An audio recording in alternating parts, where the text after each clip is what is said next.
Okay, so I'm speaking to you today about a new report that has been released by the Institute for National Security Studies in Tel Aviv, Israel. The title of the report is Strengthening the Syrian Army, a Threat to Israel. And here to talk with me about this report and to go through the details of this report, it's a very interesting bit of research, is Kevork Almassian, one of my good friends, colleagues, and one of the best journalists, particularly on Syria, but on all geopolitical events that are ongoing at the moment. And there are many of them. So Kevork, thank you for agreeing to join me today in amongst your busy schedule. Thank you very much, Vanessa, for having me. I am very always like to call you a friend because our relationship is not a business relationship or journalistic No. relationship. Although people may not know this information, we haven't met personally yet in this universe, but we will soon, inshallah. I hope so. So coming back to this report, I mean, there's a huge amount in it. Before we came on, I told you I'd taken out like 36 points. I don't think we're going to be able to cover all of those, but we can certainly look at the main ones. And of course, the report itself, which was published in Hebrew, will be available in the show notes. So I'm just going to read the introduction in the report itself. So it talks about after the civil war, Syria has been undergoing accelerated rehabilitation of the military forces in parallel with the country's civilian reconstruction and necessarily at its expense. I want to talk to you about this also. Although the Syrian army faces many challenges and it is still far from being a threat to Israel, this article examines its intensification efforts, which already present a potential for a strategic threat that must be recognized. In the conventional plane, missile capabilities such as UAVs, drones, and air defense, and in the unconventional plane, chemical weapons attack capability and nuclear capabilities may be developed. Finally, the article will be summarized in recommendations to Israel in view of these threats, mainly defining red lines for Syrian intensification, incorporating the campaign activity for the war between the wars. Now, to begin with, I've heard this phrase many, many times, that Israel media, Israeli academics have used in many instances, even I think before 2011. What do they mean by the war between the wars?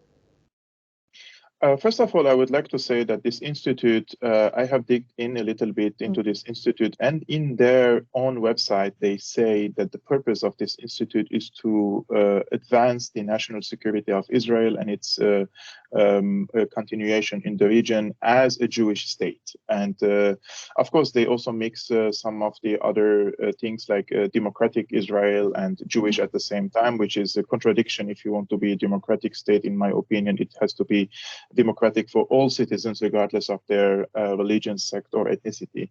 However, I always want to take such researches with great seriousness because, in my opinion, this type of research centers or institutes are parallel intelligence apparatuses working with the security apparatuses, not necessarily directly with the security apparatuses, but they are complementing the work of the security apparatuses in terms of collecting information, data, through the citizen journalism, through the open sources, and they are complementing the information that in my opinion, the Israeli intelligence, the Mossad, and the other military intelligence could have about Syria and about other regional countries. Therefore, if you see the amount of information that they have detailed in this article, Syria has undergone in a very big and brutal, let's say, proxy war. They call it, of course, a civil war, but they are definitely trying to give the impression that there is an upcoming war between Syria and Israel. And this is probably the intention behind this research that they published, which says that Syria has undergone or went through a brutal war and its military capabilities were reduced in some places, but in other places, Syria has accelerated its, for example, production of certain type of weaponry in Syria, and this can pose a security threat on Israel. How I see this analysis in a way that Israel had a role in Syria in this, what they call it is a civil war, or whether or a proxy war. The intention of removing the Syrian government from the beginning was not because the United States wanted to remove Assad. It was because Israel wanted to remove Assad, and it was Israel that was lobbying in the United States to reduce the military capabilities of the Syrian side. So if we see this context and detect the actions of the anti-Assad groups on the ground, and we're talking about 2011 and 2012. I will give you a few examples: assassination of military engineers, scientists, researchers. In some of the research centers that these experts used to work, it's mentioned in this research article. So some of them who were engaged in developing UAVs, for example, or developing long-range missiles, they were assassinated from the first days of the war, which gives you which raises some questions. Who assassinated them? Was Mossad directly involved in it, or their assets on the ground? The second thing that we have to realize is, for example, Jaish al-Islam, Ahrar al-Sham, and these groups, when they started invading the suburbs of Damascus, where the Syrian advanced, let's say, air defense systems were located, they were invading these territories, and instead of taking over these, let's say, air defenses and using them against the Syrian army air force, they were literally burning this equipment, which some people may think these people are crazy. They're burning or destroying these advanced weapons. But no, this was the task. They were tasked to do it.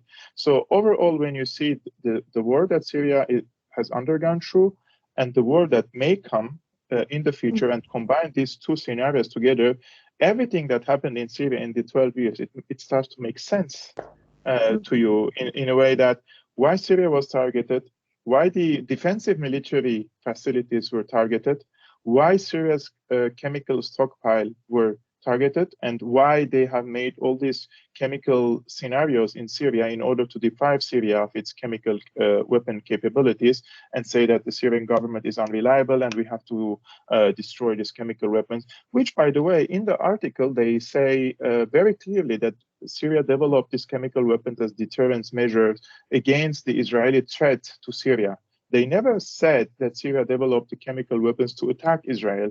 They said for deterrence reasons against Israel. But they have never mentioned that Israel, because they say, because the Syrian side couldn't match the Israeli aerial superiority, that's why Syria developed chemical weapons. In my opinion, this is only probably one of the minor reasons why Syria developed chemical weapons. The main reason is because Israel acquired its own nuclear weapons, biological weapons, and chemical weapons. And that's why Syria was in a position, especially after 1973 war. People need to see these things in a broader context, because after 1973 war, Hafez al-Assad strategy was always to strike a comprehensive Arabic deal with Israel, and not state by state. And when Egypt left the Arab-Israeli conflict with a singular peace agreement, Jordan left with a singular peace agreement, and the Gulf countries started becoming closer and closer to Israel, Syria remained alone in this Arab-Israeli conflict. And if Israel attacks Syria in the southern borders, in Daraa or in Qunaytira, and advances inside Syrian territories and occupies it like they did with the occupied Golan, you don't have any weaponry to deter Israel from the first place into penetrating into the Syrian territories and grabbing more lands like they did with the Golan Heights. So the idea was to deter Israel from occupying more territories in Syria. This was the real reason, which is not mentioned in the article. I think, so just coming back to the war between the wars.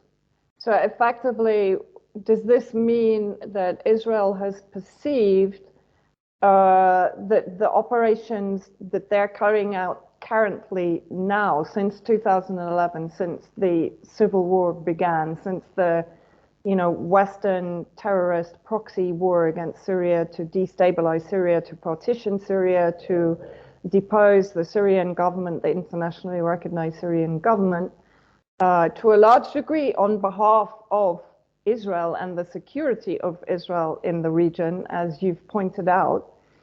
But does this mean that Israel perceives this war, this 12 years, as an opportunity to effectively destroy Syria's defense capability and their offense capability? So they see it as a war against a strategic threat to Israel between the previous hot escalation between Israel and Syria and the potential looming escalation between Israel and Syria. Is this what they actually are talking about? If we want to contextualize the Syrian conflict, we have to see after Bashar al-Assad came to power, the Western world was excited to see a guy who is educated in the West. Probably from their point of view, he is westernized and he will pursue closer relationship. And Assad tried to pursue closer relationship with the West, and this was also on the expense of Russia, by the way. And the Russians weren't very happy with the Syrian approach toward the West, and they were trying to strike a deal with the European Union called the Syrian European Association Agreement, which will lift a lots of tariffs over the European products coming to Syria, similar to what Syria did to Turkey. And when the war against quote-unquote terrorism started, Syria cooperated closely with the CIA against Al-Qaeda elements, whether it's in Syria or in Iraq. And the disagreement between Syria and the collective West was about Israel all the time. There is no single American official who came to Syria and told Syria, like, why you're not cooperating with us against terrorism, or why you're not pursuing better relationship with Europe or Turkey, or the only reservation was Israel. Like, remember in 2003 when after the collapse of Iraq, when Colin Powell came to Syria and he said the list of demands that they asked for from Syria, they were all about Israel. Stop supporting Hezbollah, stop supporting Hamas, close the Palestinian offices in Syria, cut your relationship with Iran, and come to our camp. And this was, in my opinion, the correct decision that Syria made back then, that no, we want to diversify our relationship between the East and West, but with good intentions, and we want to have for you to treat us as peers with respect, and not as we are your subordinates. Like, the United States doesn't understand this. The United States demands and dictates. This is what Syria cannot tolerate. And in my opinion, the deal breaker for the United States was the 2006 war.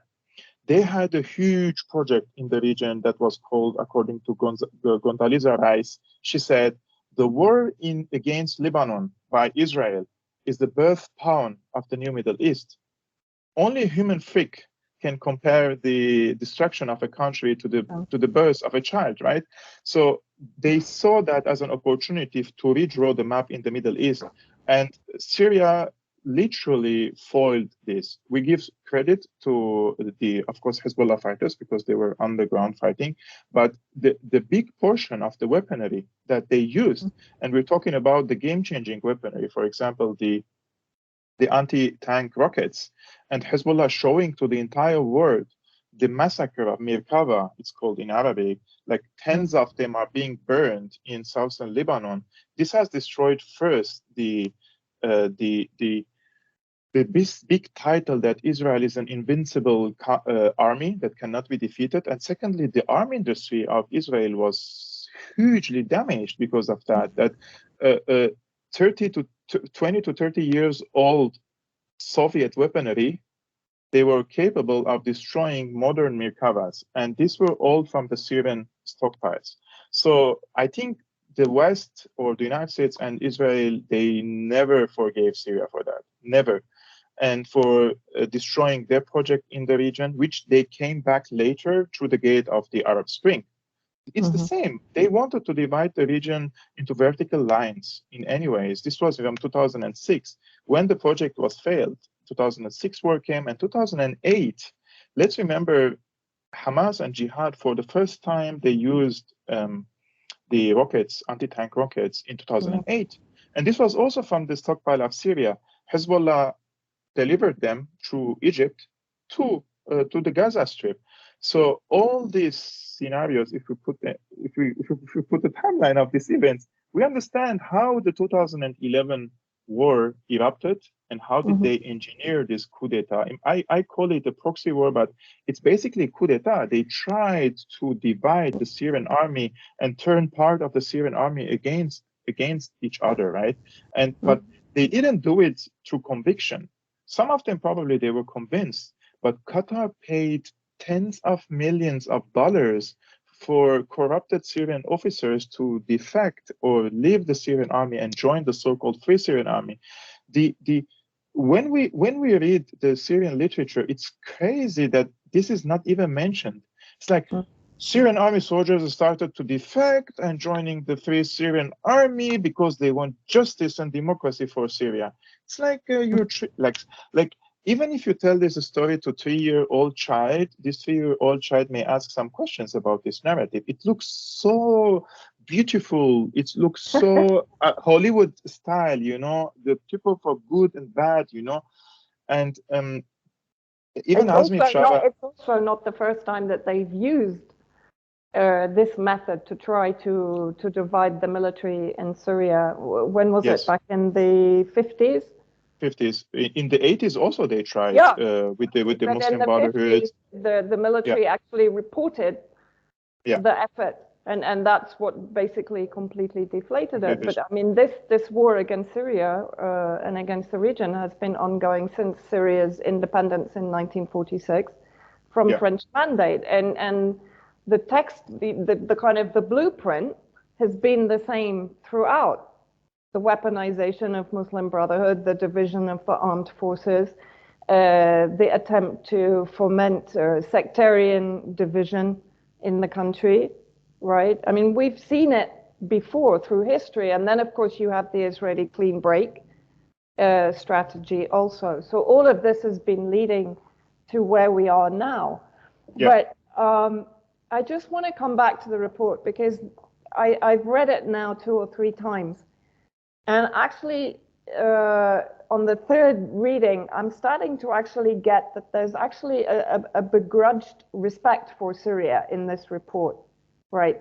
So despite the 12 years of, complete disproportionate force being used against this country, and the Syrian Arab army was really, certainly in the beginning, not equipped to deal with the level of invasion, the sophistication of weaponry, the backing, the funding, the sponsorship of those proxy armed groups that invaded Syria. And until September 2015, when Russia came in, obviously with the air power, ISIS was gathering momentum with the help, of course, of its Western backers. And there were statements put out by officials in Israel that they would prefer to see ISIS in power than to see President Assad stay, etc. So it was very clear from the beginning who was backing ISIS to gain momentum, to gain power in the country.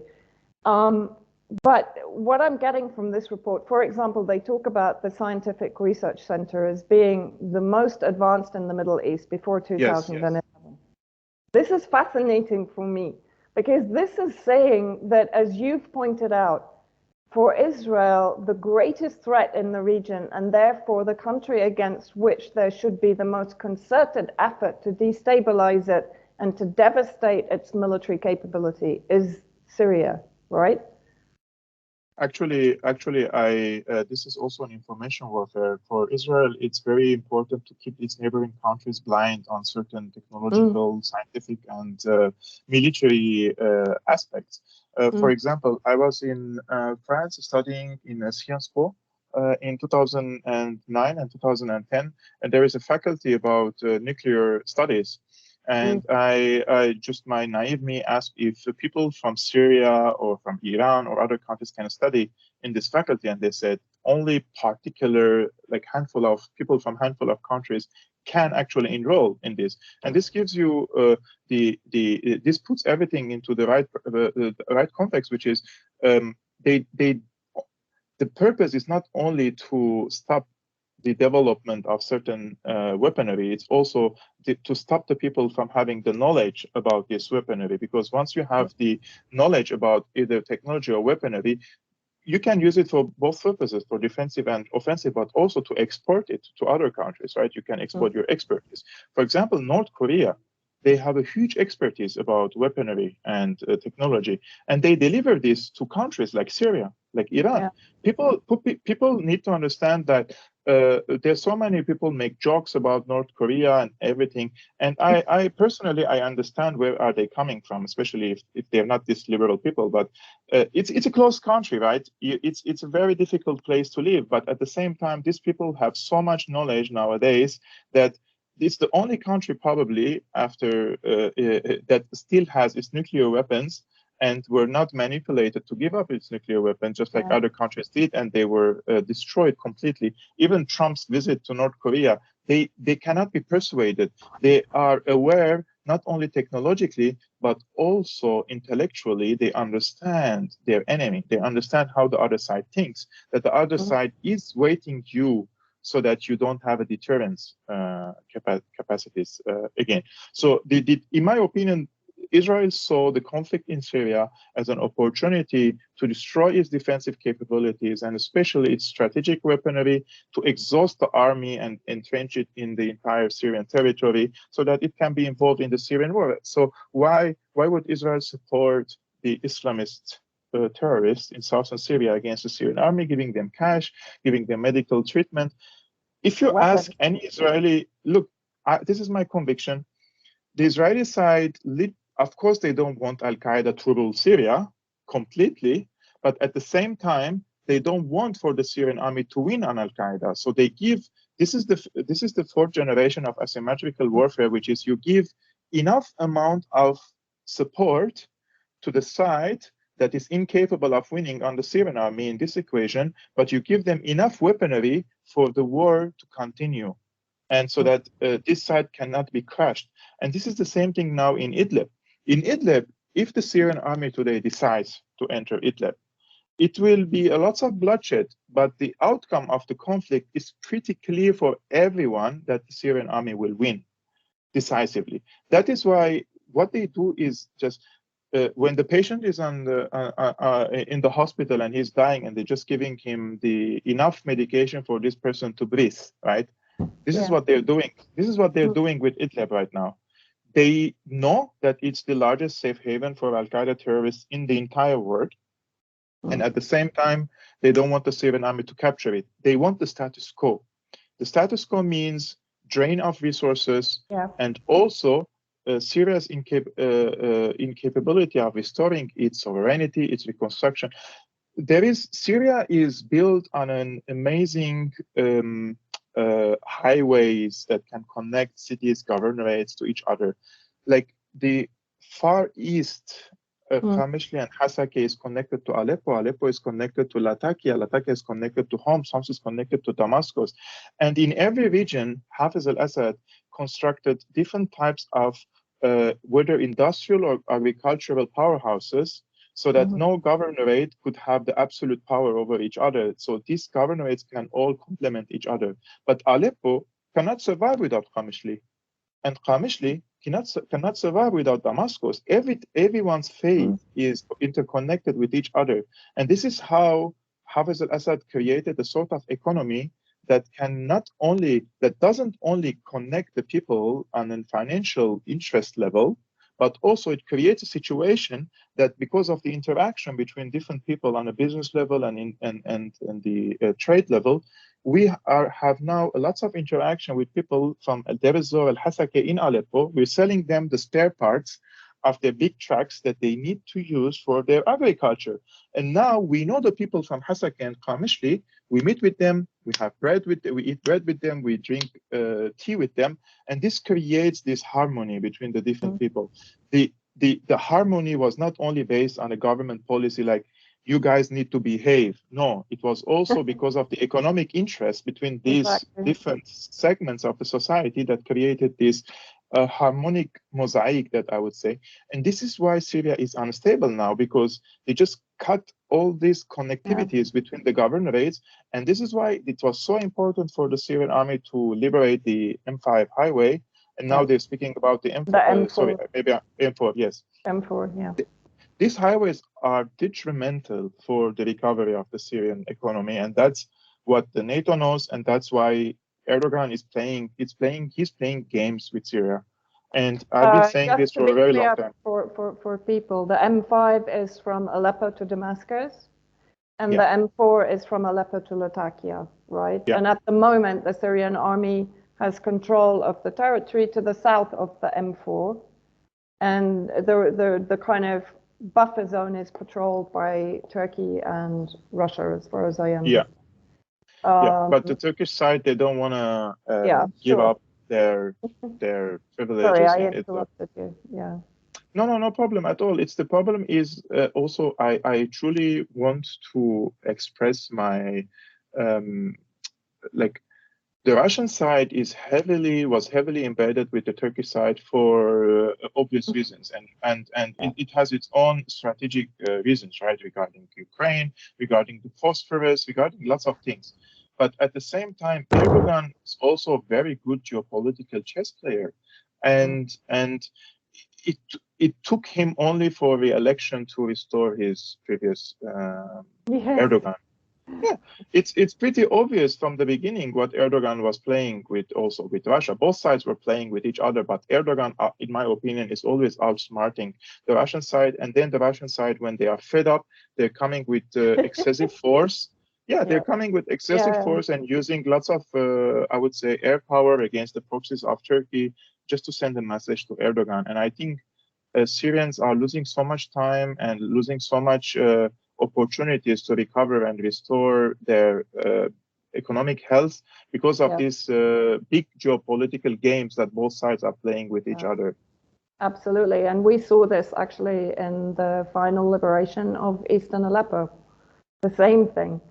You know, Russia to a huge... The only area where Russia accelerated the liberation campaign was in Eastern Ghouta. And I think at that time it was because they knew there was a major threat from America and Israel to reinforce the armed groups in Ghouta and to maintain control in Ghouta. And also there is, I believe there's an air defense base that was under control of the terrorists in Eastern Ghouta.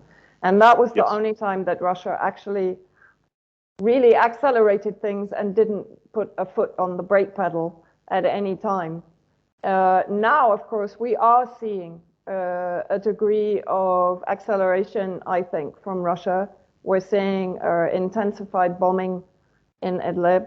We're seeing intensified attacks on the area surrounding Al-Tanaf, the southeastern illegal military base, which is effectively being converted into a terrorist hub on the borders with Jordan and Iraq. It's a major threat, I think, for Syria now. And I think Russia has recognized that and is now leading the aggression against the terrorist groups in this area and in the Badia, in the Syrian central desert areas. And they have been firing missiles from Tartus, from the Navy, into the ISIS positions east of Homs in the last few days since the attack on the Syrian Arab Army soldiers in Deir ez-Zor, which was a tragedy. 25 Syrian army soldiers killed and dozens wounded. I will mention about this incident, and this incident is directly connected to the U.S. escalation in Syria. Yeah. I would say with great confidence, even before the statement of the Syrian Foreign Ministry, I posted it on Twitter and on Facebook, and I said, this is an American escalation. People may think that this is a conspiracy. This is the truth of the matter. The ISIS sleeping cells are operating on the peripheries of the American occupation sites in Syria, and they don't attack the American sites. They're attacking the Syrian army posts all the time. And the reason for this escalation from ISIS now on Syrian army, they massacred over 20 soldiers because the United States is building up its military now on the shores of the Euphrates, and they want to cross the river and they want to occupy the territories between Al-Tanaf border crossing and Al-Qa'im border crossing in order to seal the borders between Syria and Iraq completely. And it's not a coincidence that these ISIS attacks are happening now in this direction. It's so clear for any person who can follow, can read geography and can read some geopolitics to see that this is an American escalation. It's not even an ISIS escalation. But from the Russian side, it's always when, in Arabic we say, when the knife starts touching your bone, like you see that blood is coming and you're like looking at it, but then when it touches your bone and you know that it's going to cut your hand, then you respond, right? And the experience of the 12 years has taught us so many things now. The enemy doesn't understand the language of diplomacy until you force them to come to the negotiation table. I am for negotiation, but you have to show strength to the enemy. That why the enemy would come and negotiate with you if you stopped all the hostilities against ISIS, Al-Qaeda, and all these forces, and now you want to convince Erdogan to come and sit in a civilized way? No, Erdogan invested so much in Syria, and he put his neck in this investment. He invested his future, gambled his future for this, right?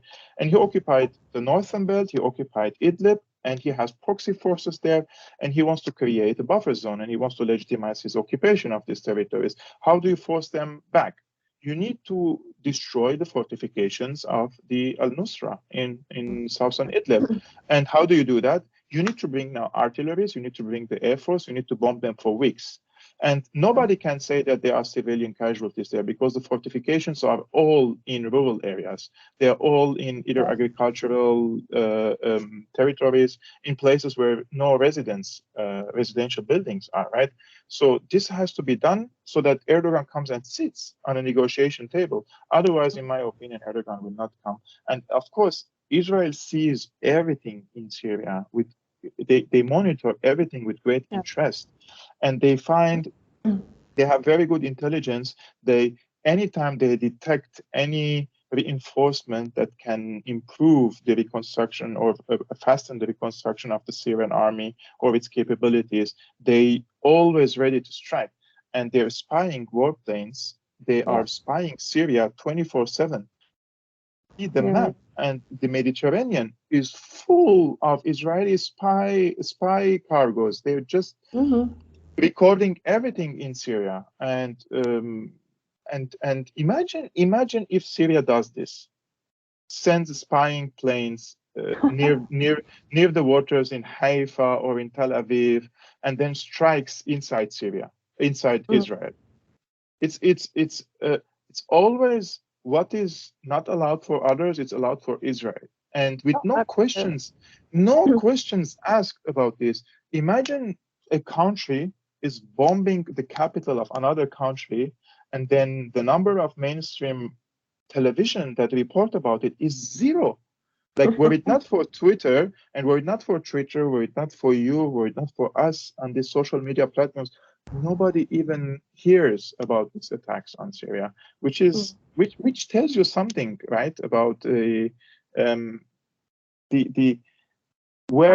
is control. It's the actual control of the media of everything. And actually, there's something in the report that I found really interesting. But I just want to come back to one section of the report where they actually talk about, how powerful and orderly the Syrian Arab Army was before the war started in 2011. And they do lay out the strategic threats. So first of all, you have the tech, the ground-to-air missiles, the ground-to-ground missiles, anti-tank missiles, etc., and unmanned aerial vehicles, advanced sea or naval missiles, air defense systems, and in addition to the arsenal of unconventional weapons that they talk about, chemical weapons, and the nuclear capabilities. Now, I kind of want to just touch on the nuclear capabilities because this reminds me of Netanyahu in the UN talking about, you know, the threat from Iran and his picture of a ticking bomb, etc. To what extent do you think this report is accurate, and to what extent is it preparing the excuses for increased Israeli aggression? I will be very honest with you. They are mixing lots of truths, true statements with allegations in order to prepare the Israeli side to any potential escalation in the region. And there are so many local reports or regional reports nowadays that say there is going to be a clash soon between Hezbollah and the Israeli side, and the Syrian side will not stand by and watch. Israeli side is only bombing Lebanon, and the Syrian side might be also involved in this if the Americans also escalate in Syria. So I truly believe that the two segments that they spoke about, the chemical weapons and the nuclear weapons, are completely unrealistic, because to develop a nuclear, especially the nuclear part, you need to establish reactors. You need to have the infrastructure. You need to have lots of uranium in Syria. But Syria doesn't have these things. And so even if they want to start building nowadays, Israel is watching everything in Syria. And I want to mention an information about the chemical weapons of Syria. Israel has the technology to detect the movement of the Syrian army previously when they had chemical attacks. The moment the Syrian army moves its stockpile from one place to another, Israel knows exactly the movement in Syria, right? So they can directly start striking Syria preemptively from their perspective before Syria even initiates. But because we know that these chemical weapons were meant for deterrence, Syria never used them against Israel and never intended to use them unless Israel wants to occupy territories. And this is something very important we have to know after 2011 and all these alleged chemical attacks in Syria. If the Syrian army used one of these chemical weapons against these terrorist groups or against its own people, Israel would have detected it like even before the Syrian army launched it, and they would have detected it and they would have delivered this information to their partners, whether the United States or Britain or etc. They don't have this information because it never happened.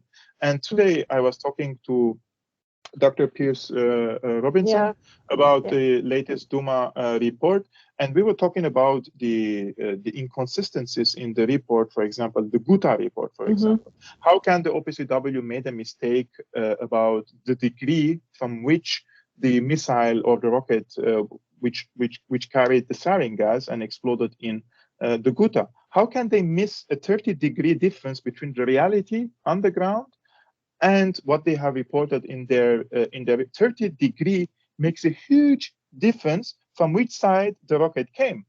And the same thing applies to the Duma alleged chemical. In Duma, it never happened. There was no chemical attack there from the first place. The Ghouta was different from the Duma in 2018. So all this information that Syria may have unconventional weapons, in my opinion, Syria doesn't have an interest to have chemical weapons at all. Chemical weapons are very outdated. They are ineffective, and it inflicts self-damage. Even if you want to use, probably in the 80s and the 90s, you were able to deter an enemy from invading your country. But in 2023, nowadays, this weaponry are so outdated that nobody even wants. It's a burden. It's a burden on Syria. Nuclear is a completely different thing, but Syria doesn't have the infrastructure for that. And in my opinion, if Syria wants to establish a nuclear reactor in Syria, so who are the candidates who are going to help Syria for this? Iran, North Korea, and Russia. Russia has no interest in doing that, right? Iran has so much pressure already from the West for its own nuclear program, and they just want to release their assets from the Western banks that they're trying to strike deals with the Western side. So North Korea, Are we really expecting North Koreans to come and establish nuclear reactors in Syria? Okay, where are they? Where are we going to bring the uranium for that? Like, there are so many things that Syria. Yeah, it's interesting. There's actually a claim in the report, I think, that Syria might even export natural uranium to Iran. I mean, this was just, I was like, okay. To my knowledge, maybe I'm wrong. I haven't seen at any point that Syria has nuclear or uranium, sorry, in its stockpile, or I don't know. I'm just saying I don't know because it's a very unusual thing, and even the uranium I probably needs some basic electricity and some necessities to preserve these materials. Right? I'm not sure, but it's like Syria is We no don't have has. fuel. I believe the biggest danger for Israel represents in a few things. One is in the surface-to-surface missiles that Syria develops, and those are so. Even it's mentioned in the report that they're very accurate. What the Syrians basically do, they buy missiles from Russia and China, and they develop this missile. They make it even better. And when the Russians came to Syria in 2015, and they watched our T-71 tanks, they were like, wow, you bought T-71 from us and you converted it into T-90s. It's like, what did you do with these tanks? You bought lots of tanks from us for cheap prices and you made them like T-90s, the more advanced ones, right? Syrians, no, they have this knowledge. So in my opinion, yes, the surface-to-surface missiles, long-range missiles, the unmanned vehicles that the Iranian side is integrating in Syria, but most importantly is the air defenses. This is the game changer for Israel. They're panicking because Russia proved itself to be a very good ally for Syria, except when it comes to Israel. They just have no interest to engage. I understand this is their own national security interest or geopolitical interest. They have their own interest. We can't match in everything, right? So who's going to replace this? Iran. Iran is establishing, according to many reports, a network of air defense systems in Syria, and they're trying to integrate Syria's old air defenses with the new Iranian air defenses, because these defenses have different codes, right? They can't match. So there need to be some work to be done in an engineering level to operate these air defenses in Syria and gradually replace the old ones with the newer ones. This is the game changer for Israel.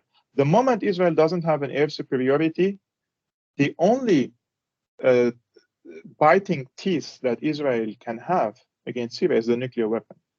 It's the nuclear weapon, because if they don't have an aerial superiority, since the 1967 war till today, Israel won on its enemies with aerial superiority, thanks to its aerial superiority.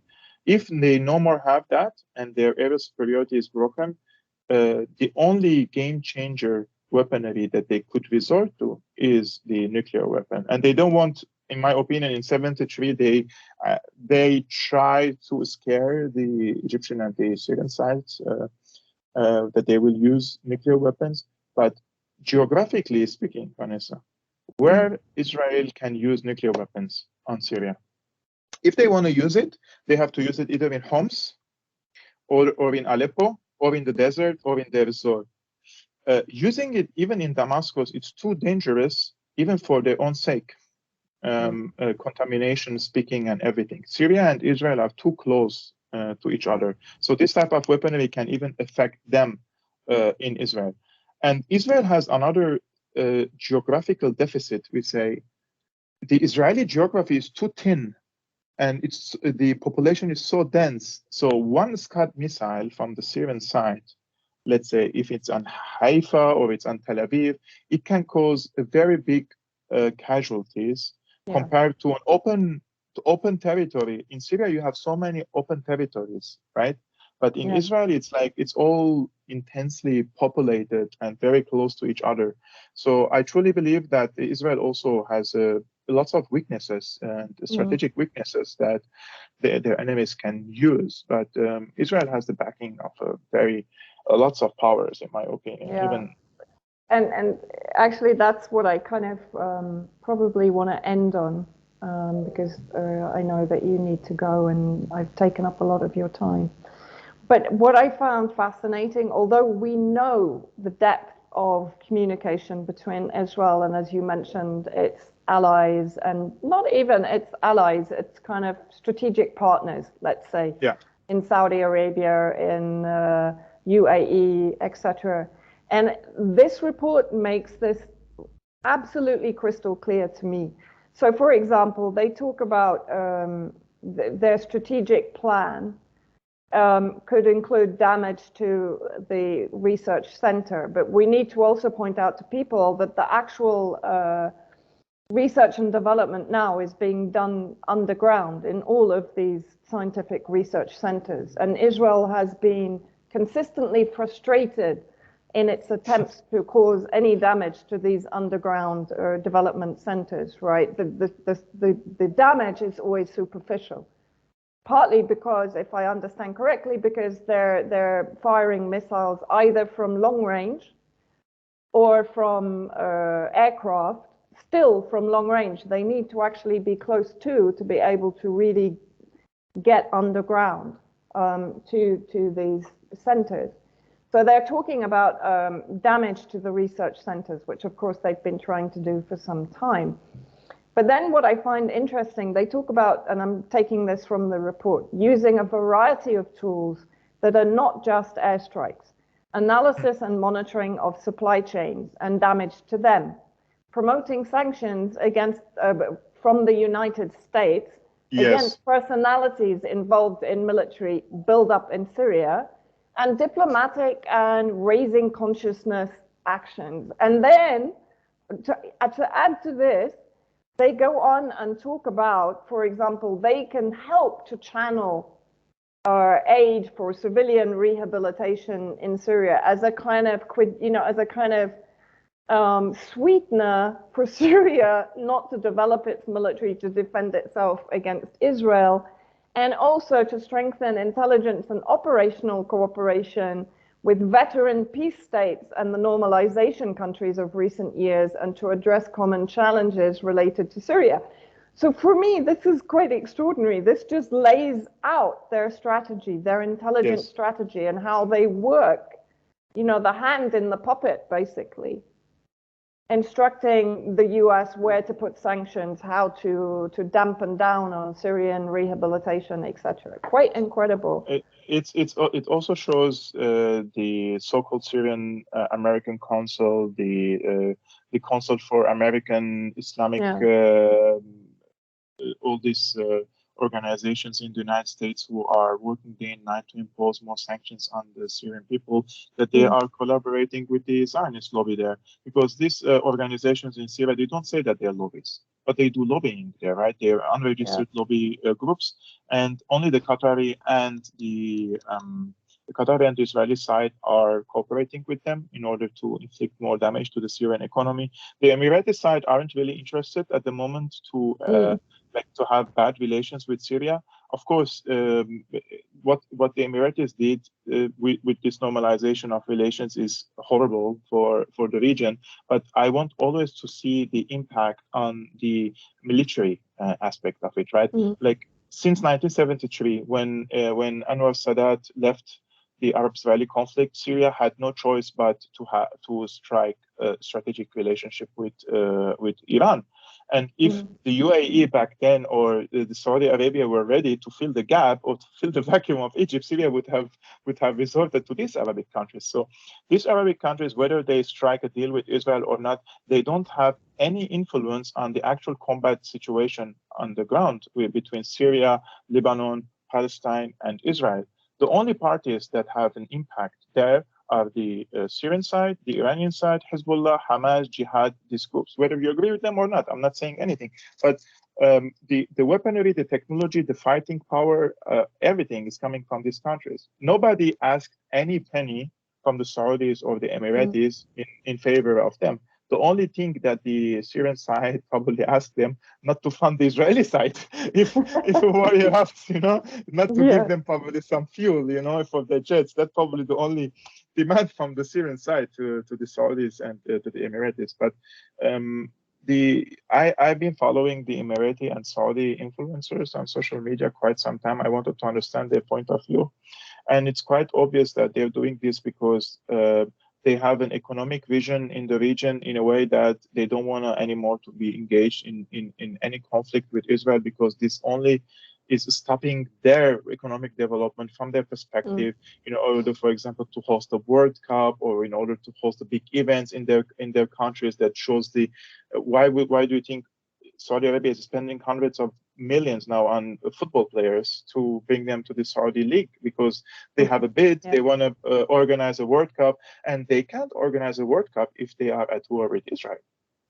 Like officially, Saudi Arabia and Israel don't have any sort of relationship. And if anyone thinks that Saudi Arabia could win a bid to host the World Cup when they don't have official relationship with Israel, they would be so illusioned. And the same thing applies for Qatar. Qatar has very good relationship with Israel. Qatar is considered by the United States a major non-NATO ally, which tells you everything we need to know about this country. And then Al Jazeera comes and claims that they are pro-Palestine, and they host all these figures that they are championing the Palestinian conflict. What Qatar did basically, they on a media level, they support the Palestine, but on a military level, on a political level, on the important level, they have destroyed the strength of the resistance against the Israeli side. If anyone comes and tells you that they are with Palestine, but they are against Syria, this person is either completely detached from the reality, or is part of the game. Is part of the conspiracy against the Palestinians. Because how are the Palestinians going to get their material support, tangible support, in order for them to continue fighting? Okay, probably you don't want them to resist with arms. That's your problem. But the Palestinians who want to carry arms and resist and not to give up their territory, I'm talking about these people, right? Because every time they glorify them, when any Palestinian uses a gun against, or a rocket against Israel, glorify this operation. But where did this weapon come from? How this technology arrived in Palestine? Who gave them this support? Why do you fight the source of the strength of Palestine and at the same time come and say, I'm with Palestine?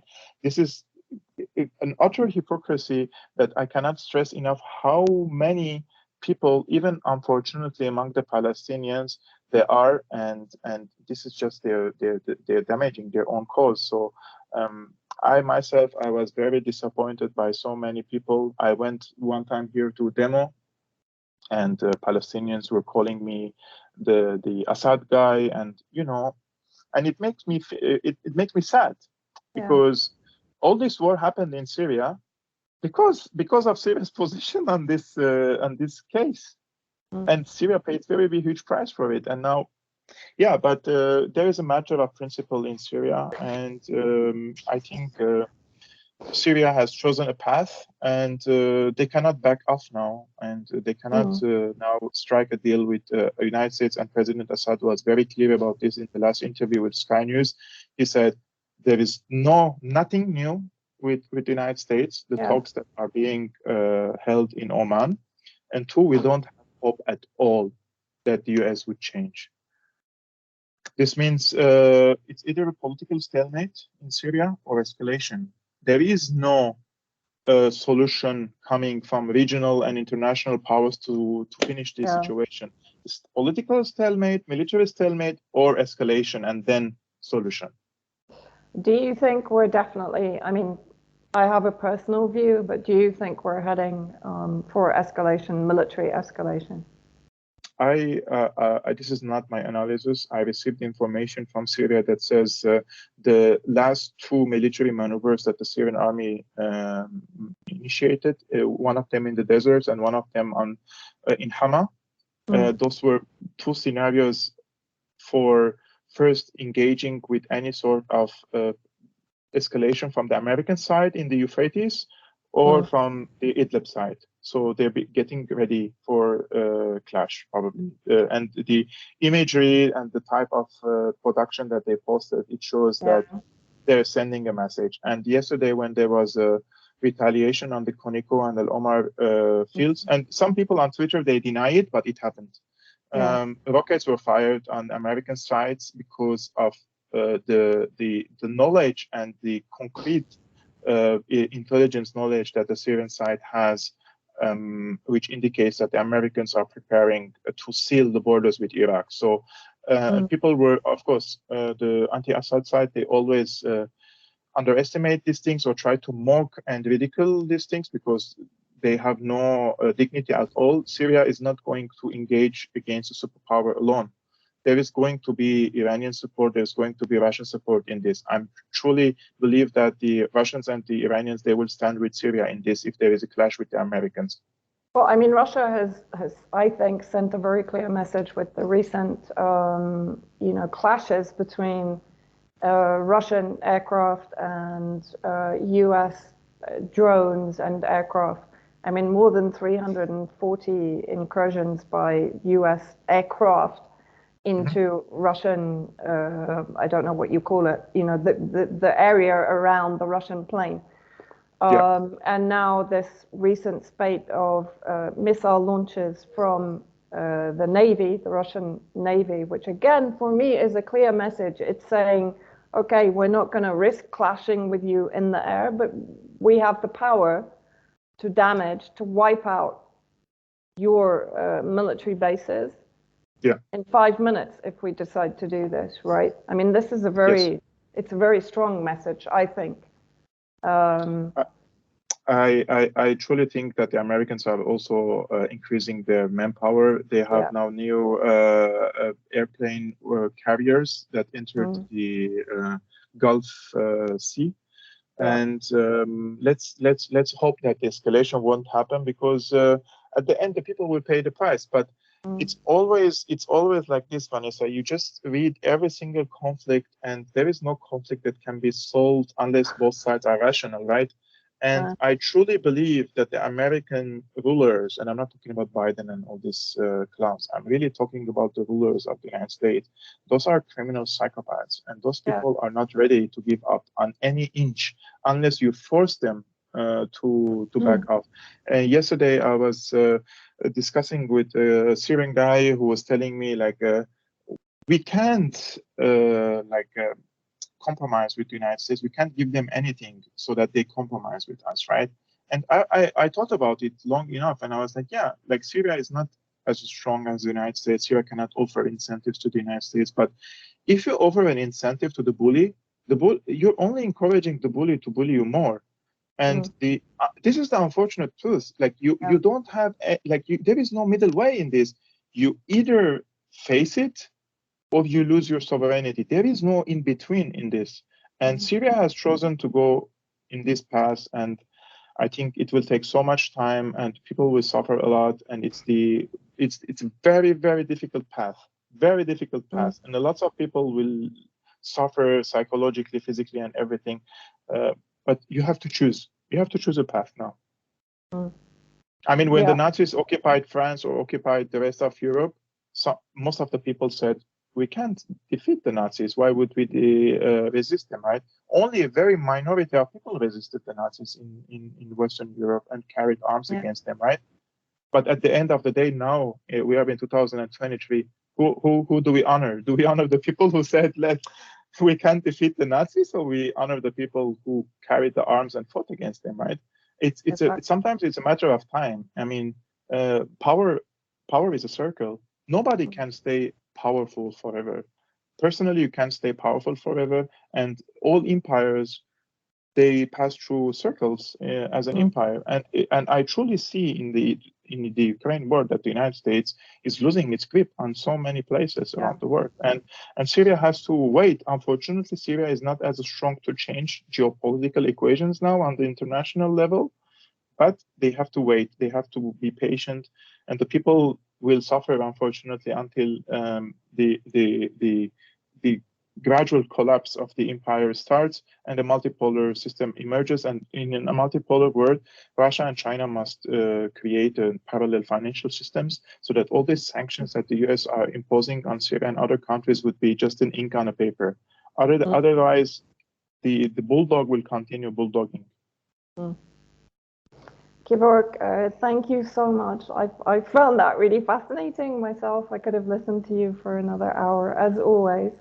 But thank you for your time, and thank you for helping me to sort of go through the whole report. I do recommend that people read it because it's a very interesting insight into the workings of Israeli intelligence and military strategists. It gives, I think, one of the best insights that we've seen in recent years, actually.